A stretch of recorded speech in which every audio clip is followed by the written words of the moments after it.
Bismillahirrahmanirrahim. Jadi ayat Quran itu ada dua. Satu bisa menimbulkan rasa optimis, satu bisa mengkritik kita habis-habisan. Susah mengamalkan Al-Quran itu. Susah sekali. Mungkin hanya Nabi Muhammad yang bisa.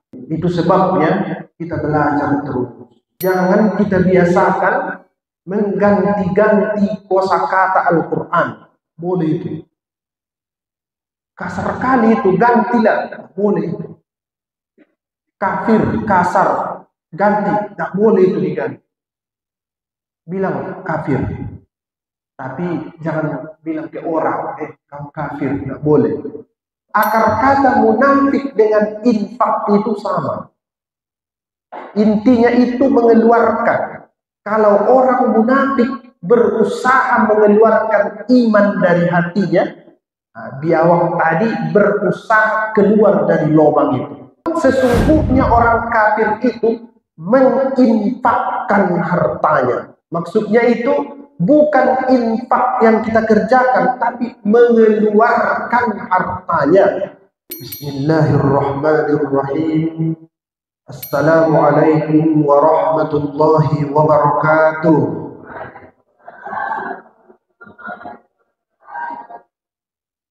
Alhamdulillah. Wassalatu wassalamu ala rasulillah alladzi man la nabiyya ba'dah. Yang saya hormati Bapak Ketua BKM Masjid Al-Anwar, kemudian bapak-bapak, ibu-ibu yang pada pagi hari ini kembali hadir untuk belajar tafsir.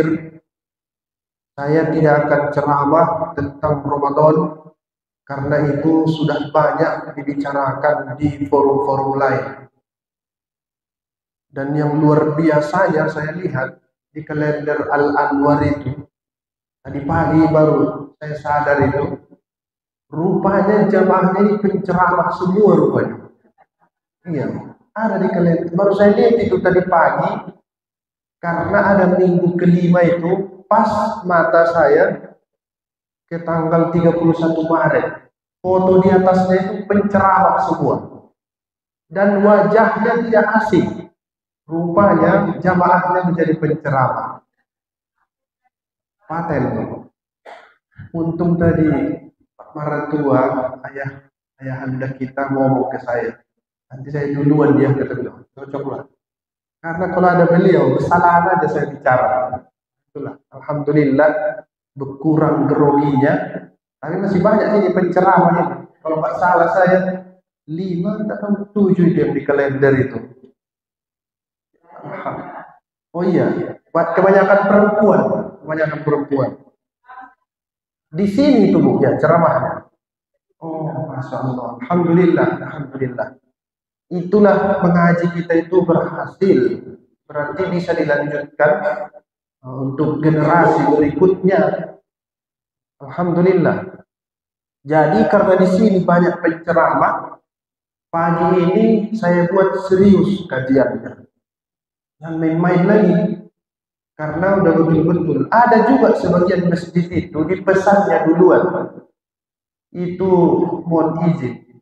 Saya lagi wudhu di kamar mandi menjelang sholat taraweh. Datang anak muda ke saya. Ustaz, nanti ceramahnya ada lucu-lucunya ya. Mau saya bilang sama dia, masa kita sekolah tinggi-tinggi jadi pelawak, saya bilang. Cuman karena aku tengok dia serius, bisa itu. Betul. Ada juga begitu pesan ceramah itu. Ada lagi yang besarnya, Ustaz, sampaikan dulu yang kami tidak tahu. Bisa juga. Nah, di sini kita harus serius ini. Alhamdulillah, mudah-mudahan tidak mengantuk. Apa kajian kita sekarang? Surah Al-Baqarah ayat yang ke-9.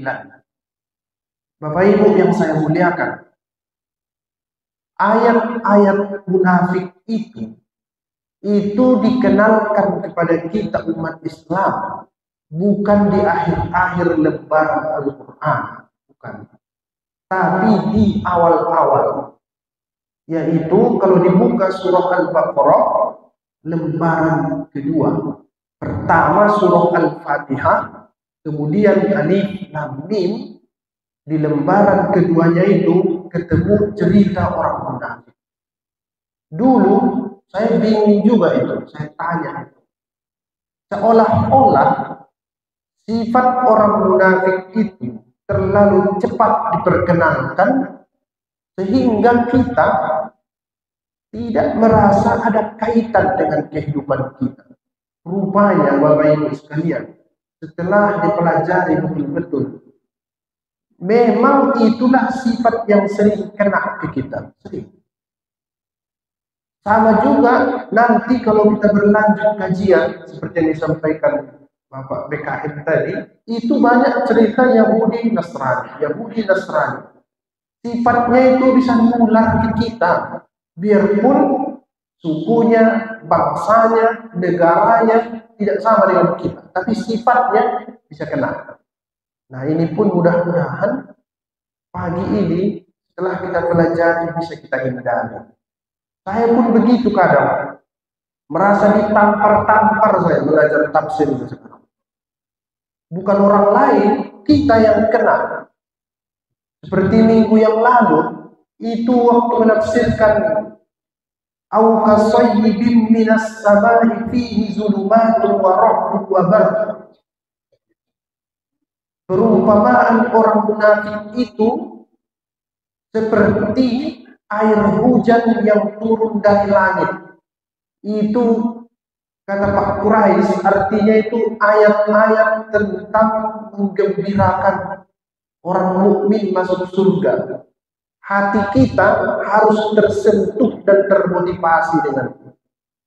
Tapi kalau dia sebut zulumat wa ra'dun wa barqun, kegelapan dan macam-macam, itu artinya untuk menakut-nakuti kita.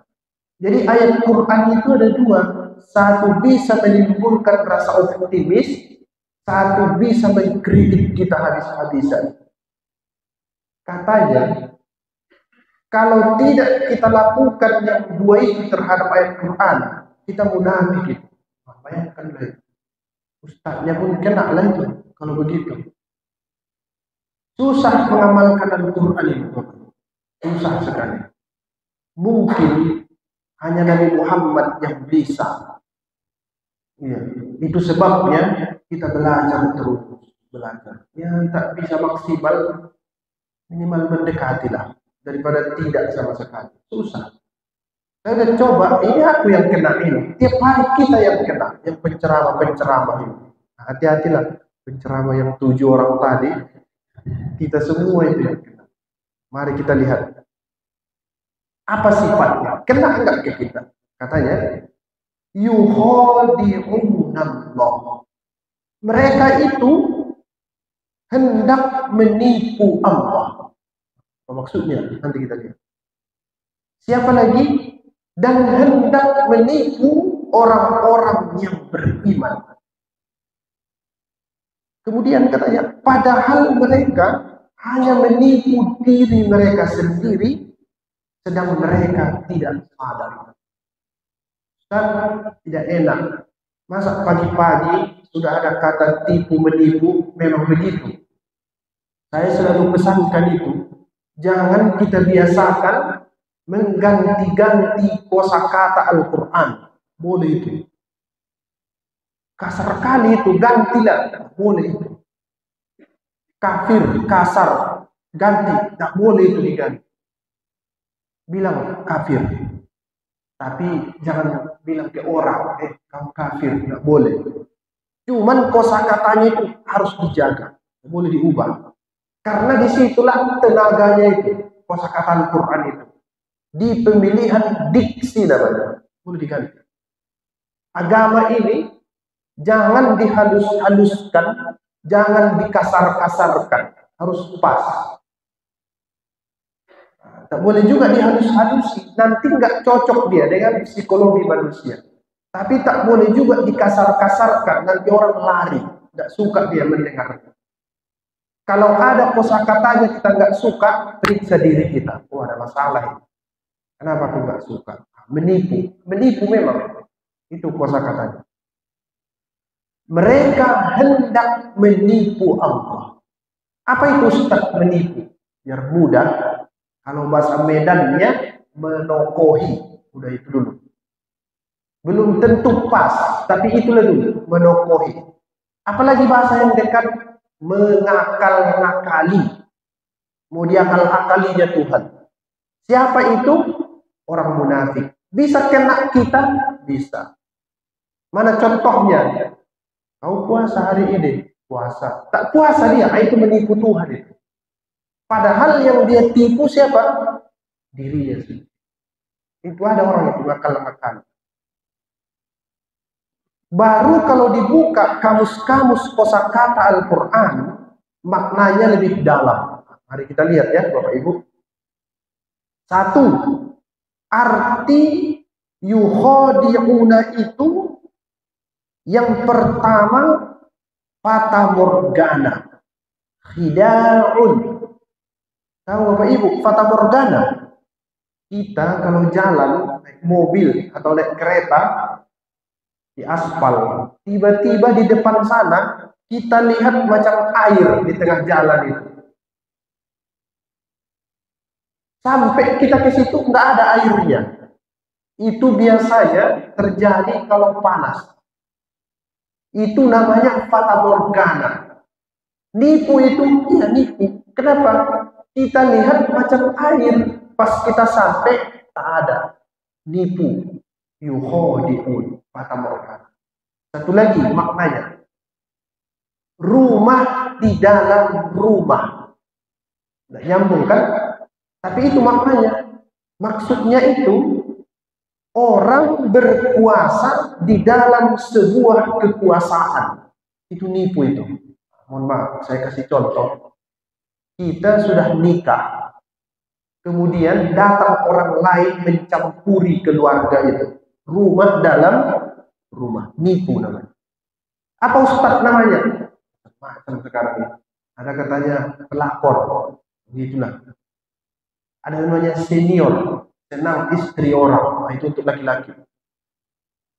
Itu rumah dalam rumah. Nipu. Kemudian ada Ustaz makna lain. 2 urat leher. Nggak nyambung juga kan? Kenapa begitu? Ini urat leher kita ini kadang muncul, kadang hilang. Iya. Gitu kan? Macam fata morgana tadi. Kapan itu muncul urat-urat leher itu? Biasanya kalau kita bicara keras, atau kita lagi tegang, atau lagi ngangkat barang, itu ada urat-urat. Sebenarnya itu tidak muncul kalau tidak ada aktivitas yang berlebihan. Seolah-olah nipu. Tidak, menipu dia. Normalnya nggak ada macam begini. Nggak ada. Macam fata morgana tadi, normalnya tak ada. Tapi karena ada cahaya matahari dan mata kita tidak tajam, seolah-olah ada air. Nah, sama juga dengan yang terakhir maknanya. Biawak yang bersembunyi dalam lubang. Nah, ini biasanya biawak itu, biarpun tidak semua ya Bu, kalau dia masuk dari pintu yang pertama, dia keluarnya nggak dari situ itu, keluar dari pintu lubang yang satu lagi, macam terowongan. Kita masuk dari sini, keluar dari sana. Ada pernah ke Sibolga? Ada kan? Masuk dari sini. Dari situlah lahir kata munafik. Kenapa itu? 2 mukanya. Iya betul. Muka yang pertama tempat masuknya, muka yang kedua tempat keluar. Itulah dia munafik. Tadi disebut Pak BKM tentang zakat-zakat ya. Dari situ juga lahir kata infak. Apa artinya infak? Mengeluarkan. Sama dengan biawak tadi, masuk dari sini, keluar dari situ. Infak. Apa itu infak Ustaz? Mengeluarkan harta. Nah, kan? Kita keluarkan. Sama akar kata munafik dengan infak itu sama. Intinya itu mengeluarkan. Kalau orang munafik berusaha mengeluarkan iman dari hatinya, biawak tadi berusaha keluar dari lubang itu. Sama. Dari situ akar-akar katanya. Penjelasan ini baca dalam buku salah satunya Al-Mufradat fi Ghoribil Quran. Penulisnya Ar-Raghib Al-Asfahani. Bisa juga dilihat dalam buku Mu'jam Maqayisil Lugha. Bisa dibaca di situ. Yang lebih besar ada namanya Lisanul Arab. Penulisnya Ibnu Manzur. Apa Ustaz Lisanul Arab? Lidah Arab. Sesungguhnya orang kafir itu menginfakkan hartanya. Maksudnya itu bukan infak yang kita kerjakan, tapi mengeluarkan hartanya. Infak itu dalam definisi ilmu fikih, itulah dia sedekah sunat yang kita berikan itu. Tapi akar katanya itu mengeluarkan. Dari situ dia kita lihat. Nah, Bapak Ibu sekalian, ini penting. Akar-akar kata ini penting. Di mana-mana saya sampaikan cara terbaik memahami agama ini, pahami akar-akar kata kosakata Al-Quran. Begitu caranya. Supaya apa? Ceramah kita itu, ilmu kita itu tidak melebar kemana-mana dan juga tidak terlalu sempit, tapi pas dalam porsinya itu. Kata pakar-pakar bahasa, mufassir ahli bahasa, kata itu seperti wadah, gelas, semacam gelas. Ini gelas, kalau isinya 1/4 liter, harus saya isi segitu. Sama dengan kata munafik, itu wadah. Harus saya isi kata munafik itu pas dengan buatannya. Kalau saya isi kurang, pasti orang melihatnya tidak enak. Itu seharusnya penuh. Tapi kalau saya isi lebih, banjir, lebih tidak enak lagi. Atau kata sebagian ahli, isinya pun harus pas. Kalau saya lihat gelas, harus saya isi dengan air. Kalau saya isi gelas itu dengan batu, besar batunya, pecah dia. Nah, itulah kadang saya lihat, kita dalam beragama ini mengasih sesuatu yang lebih terhadap kosakata. Sehingga muncul radikalisme. Keras, misalnya jihad. Jihad itu artinya memfungsikan semua potensi. Tiba-tiba dikurangi, diartikan apa? Perang. Jadi teroris. Dikurangi wadahnya. Nah, Bapak Ibu sekalian, ini terlalu serius atau tidak ceramahnya? Saya lihat udah banyak yang ngantuk ini kalau begitu. Udah janji tadi di awal sampai jam 6.30. Wah, inilah dia. Ini yang saya takutkan itu. Inilah yang saya takutkan. Kalau serius mengantuk. Kalau tak serius dibilangnya tak ada ilmu. Memang susahnya. Memang susah. Kita lanjut. Yang begini-gini. Udahlah, kita lanjut aja. Kan kamera tidak sama yang ngantuk, tetap ke sini. Jadi tidak nampak. Tidak nampak. Itu dulu. Itu tafsir kata yukhadi'un, menipu tadi. Akar-akar katanya dulu kita lihat. Fata morgana. Itu satu tadi ya. Maknanya fata morgana. Kemudian tadi rumah di dalam rumah. Baru 2 urat leher dan yang terakhir biawak yang masuk ke dalam lubang. Terlalu jauh, tapi harus begitu memang. Semua itu kata yang kalimat yang 4 itu bisa dikunci dengan satu kata. Menipu. Pas nggak itu Ustaz? Jawabannya belum tentu. Belum tentu. Nggak tahu kita apa maksudnya itu, karena yang mengucapkannya, memfirmankannya adalah Allah Subhanahu wa Ta'ala. Itu cuma diduga-duga saja. Menipulah kita buat. Masuk ke Medan, digantinya lagi. Apa katanya tadi? Menokohi. Itu lebih keliru lagi tuh. Tokoh apa artinya? Ya orang yang ditokohkan, sosok yang menonjol. Nah, itu tokoh itu. Kata orang Medan menokohi. Jadi apa artinya? Lari lagi kan? Apalagi dibilangnya menokoi. Nah, lain lagi itu ditokok itu kepalanya. Hilang hanya itu. Berubah-berubah dia. Jadi kalau begitu menipulah dulu. Nah, itulah dulu kita ambil kosakata yang itu. Pas nggak itu Ustaz? Jawabannya tidak. Itu tafsir Kementerian Agama berulang-ulang revisi, berulang-ulang revisi, berulang-ulang revisi. Dan pas. Saya paling banyak catatan saya terhadap terjemahan Kemenak itu ketika menerjemahkan surah Al-Baqarah ayat 282. Paling panjang itu 15 baris dari atas ke bawah. Itu ketika menjelaskan saksi-saksi, itu ada kosakata yang menurut saya tidak pas. Tapi sudah ada revisi-revisi dan terus dilakukan. Kita pun begitu, nggak bisa kita cari, oh ini dia, nggak bisa. Nah, tapi begitulah dulu, menipu. Nah, Bapak Ibu, yang kedua, yukhadi'unallah. Mereka menipu Allah. Pertanyaannya, bisa itu ditipu Allah? Bisa. Tapi kenapa kata Al-Quran ditipu Allah? Apa maksudnya? Maksudnya itu mereka menipu Nabi Muhammad. Maksudnya, dari mana kita tahu itu? Dari kitab-kitab tafsir.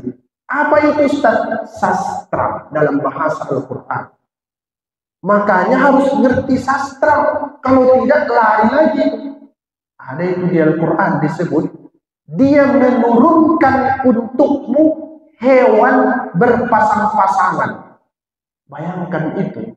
Kalau dipahami secara tertulis, berarti turun dari langit kerbau 2 pasang, unta 2 pasang, ayam 2 pasang, turun dari langit. Harus ada sastra. Nama ilmunya balaghah. Nanti ada bagian-bagiannya namanya mantik, bayan, ma'ani. Nah, itu cabang-cabang dalam bahasa Arab. Ini pun katanya yukhadi'unallah. Mereka menipu Allah. Maksudnya itu mereka menipu Nabi Muhammad. Kok bisa diganti-ganti? Itu perlunya pengetahuan tentang bahasa. Dulu itu coba nanti, jangan yang dulu, saya cerita yang sekarang dulu. Tulis di internet, ini langsung nih, biar dengar orangnya. Namanya Saiful Karim. Dia ceramah begini. Al-Qari'ah Mal-Qari'ah. Apa artinya ini? Al-Qari'ah. Coba. Hari kiamat, iya kan? Kata dia, itu salah. Al-Qari'ah, nah, ceramahnya Al-Qari'ah, salah pula panjangnya. Itu artinya perempuan yang baca Quran. Qari itu laki-laki yang baca Quran. Kalau perempuan Qari'ah. Dia keliru, itu bukan ain. Ya Ibu, yang guru bahasa Arab, ya kan? Lain. Kenapa bisa begitu? Setelah ditelusuri, backgroundnya bukan ahli agama, bukan belajar bahasa Arab.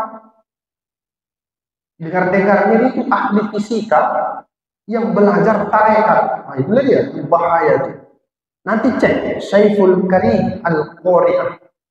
Itu macam-macam dinilai. Jadi itu bahaya. Makanya saya sampaikan, karena bahayanya itu. Kalau dia qara'a, artinya itu menghimpun. Tidak membaca Ustaz, itu terjemahan akhirnya. Qara'a artinya menghimpun, mengumpulkan, al-jam'u. Ibu bapak kumpul-kumpulkan huruf-huruf, setelah berkumpul dibunyikan. Apa artinya itu? Membaca. Nah, dari situ dia. Tapi kalau dia qur'un, itu artinya mengetuk dengan keras. Itu akar katanya. Karena ketukannya keras, membingungkan hati dan pikiran, diterjemahkan dengan yang Bapak sebut tadi. hari kiamat. Itu transformasi kosakata itu begitu. Nah, itu dia. Makanya harus ngerti kita. Alhamdulillah pagi ini kita mengaji supaya paham, tidak sembarangan. Ada yang mantap lagi dibilang. Di Al-Quran disebut jangan kamu sembelih hewan kecuali menyebut nama Allah. Kata dia itu nggak perlu. Kalau kita nyembelih itu permisi sama hewannya. Gimana pula itu? Lari pemahamannya. Dulu ada lagi viral juga itu. Disebutnya Nabi Muhammad itu sesat. Mana dalilnya? Wa wajadaka dhallan fahada. Dhallan sesat. Mana dalilnya? Walad dhalin. Sesat itu akhir dari katanya. Dhal artinya itu yang pertama itu hilang arah atau tidak mengerti situasi. Itu maksudnya itu. Bukan langsung sesat. Bisa juga hilang. Di Al-Quran disebut antadilla ihdahuma fatudzakkira ihdahumal ukhra. Nah, ini perlu. Kalau tidak lari dia pemahaman kita. Nah, Bapak Ibu sekalian, mari kita terus belajar ya. Berarti yukhadi'una Allah artinya menipu Allah, maksudnya adalah menipu Nabi Muhammad. Mana dalilnya? Siapa yang beriman kepada Allah dan Rasulnya. Sering begitu Pak ya. Allah dan Rasulnya. Berarti ajaran Allah dan ajaran Nabi Muhammad itu betul-betul menyatu selama-lamanya. Jadi kalau kau tipu Allah sama dengan menipu Nabi Muhammad sallallahu alaihi wasallam. Itu maksudnya.